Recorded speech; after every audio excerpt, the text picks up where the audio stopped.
नमस्कार दोस्तों, क्या आपने कभी सोचा है एक पौधे का विवाह भगवान विष्णु से क्यों किया जाता है?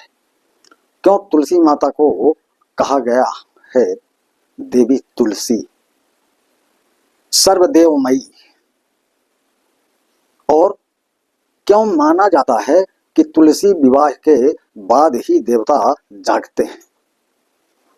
आज इस कथा में छिपा है वह रहस्य जो आपके जीवन में सुख, समृद्धि और सौभाग्य ला सकता है।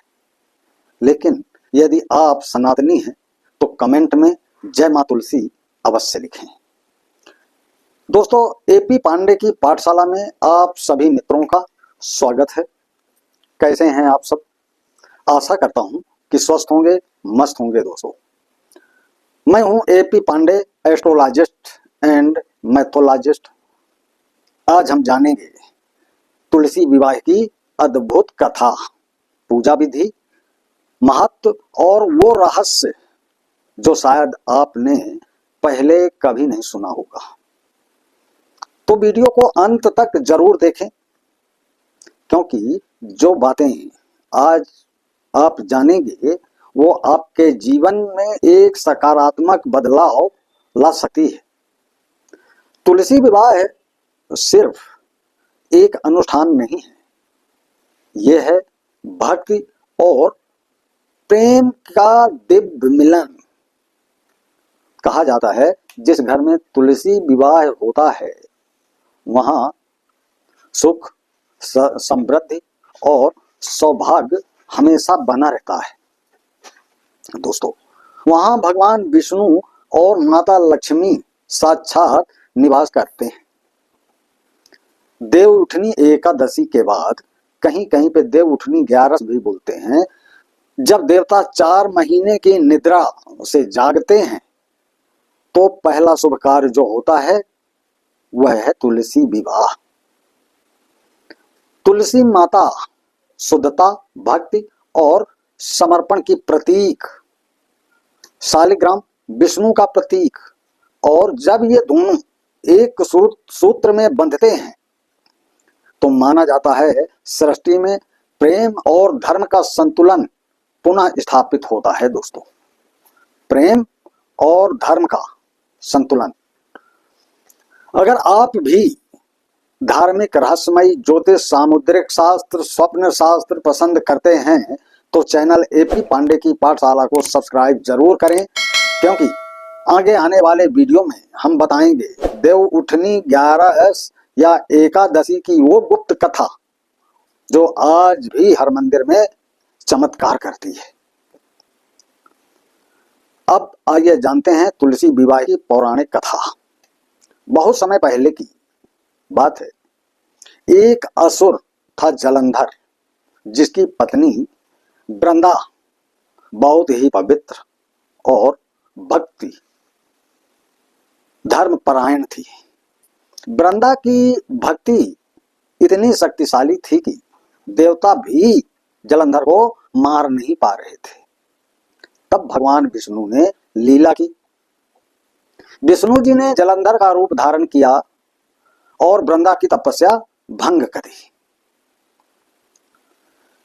जब वृंदा को सच्चाई पता चली तो उन्होंने विष्णु जी को श्राप दिया, आप पत्थर के बन जाएंगे।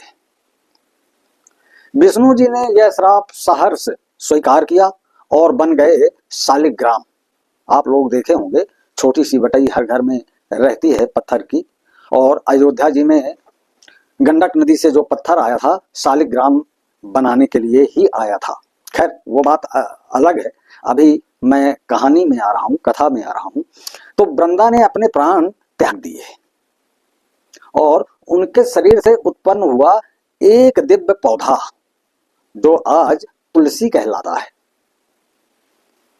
विष्णु जी ने कहा, हे तुलसी, तुम्हारा विवाह मुझसे ही होगा और जो भी मनुष्य इस विवाह को करेगा उसके जीवन में कभी भी दारिद्रता नहीं आएगी। तभी से हर साल देवउठनी एकादशी के बाद तुलसी विवाह मनाया जाता है। इस दिन तुलसी माता को दुल्हन की तरह सजाया जाता है। उन पर चंदन, फूल, वस्त्र, आभूषण चढ़ाए जाते हैं। जिसके पास जो भी रहता है अपनी क्षमता अनुसार तुलसी माँ को चढ़ाते हैं और खुशी खुशी से विवाह रचाते हैं। और यह विवाह सबको संपन्न कराना चाहिए। तो विष्णु जी के रूप में शालिग्राम शिला या भगवान की मूर्ति रखी जाती है। तुलसी विवाह में कन्यादान, वरमाला, मंगल गीत और आरती होती है और पूरा वातावरण मंदिर की तरह पवित्र हो जाता है। दोस्तों, तुलसी विवाह की विधि जान लें। पहला, सुबह स्नान के बाद तुलसी को गंगा जल से स्नान कराएं। तुलसी माता को साड़ी पहनाएं या चुनरी ओढ़ाएं। तुलसी के सामने भगवान विष्णु की मूर्ति हो या शालिग्राम की बटैया हो, उसको रखें और विवाह मंत्रों के साथ तुलसी का कन्यादान करें। हल्दी, चावल, फूल, नारियल, दीपक से पूजा करें। अंत में आरती और मंगल गीत गाएं। तुलसी विवाह से हमें क्या लाभ होता है ये भी बता दें। विवाह में आने वाली बाधाएं दूर होती हैं। जो व्यक्ति तुलसी विवाह करवाता है उसके विवाह में आने वाली बाधाएं दूर होती हैं। जीवन में धन, सौभाग्य की वृद्धि होती है। घर में शांति और सकारात्मक ऊर्जा बनी रहती है। और तुलसी विवाह करने से पितृदोष, ग्रह दोष समाप्त होते हैं और यह विवाह करने वाले दंपति को अखंड सौभाग्य का वरदान मिलता है। दोस्तों, तुलसी विवाह का अर्थ सिर्फ एक पूजा नहीं है। यह वह भावना है जहां भक्ति, प्रेम और त्याग एक हो जाते हैं। इस दिन तुलसी माता और विष्णु जी का मिलन संसार में संतुलन और शुभता का प्रतीक माना जाता है। इसलिए हर घर में तुलसी विवाह जरूर करना चाहिए ताकि घर में सदैव लक्ष्मी कृपा बनी रहे। जय तुलसी माता, जय श्री विष्णु।